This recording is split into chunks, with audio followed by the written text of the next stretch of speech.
తెలంగాణలో రుణమాఫీ రెండో దశకు రాష్ట్ర ప్రభుత్వం ఏర్పాట్లు చేస్తుంది. రుణమాఫీ 3 దఫాలుగా చేస్తామని ఇచ్చిన హామీ మేరకు నిధులు విడుదల చేస్తున్నారు. ఇప్పటికే లక్షల్లోపు రుణాలను మాఫీ చేశారు.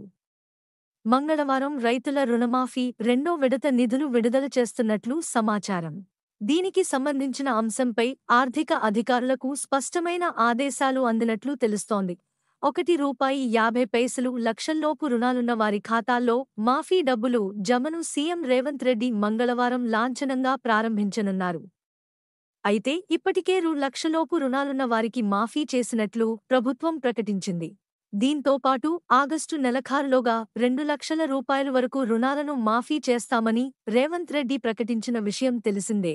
₹1.5 లోపు ఉన్న రైతుల ఖాతాల్లోకి నిధులు పడనున్నట్లు వార్తలు వస్తున్నాయి. ఈ తరుణంలో అసెంబ్లీ ఆవరణలోనే దీనికి సంబంధించిన విషయంపై ప్రకటన విడుదల చేయనున్నట్లు సమాచారం. ఇదిలా ఉండగా మొదటి విడతలో ₹1,00,000 వరకు మాఫీ చేశారు. సాంకేతిక సమస్యల కారణంగా కొంతమంది రైతుల ఖాతాల్లో నగదు జమ కాలేదని పలు ఫిర్యాదులు అందాయని మంత్రి తుమ్మల చెప్పారు.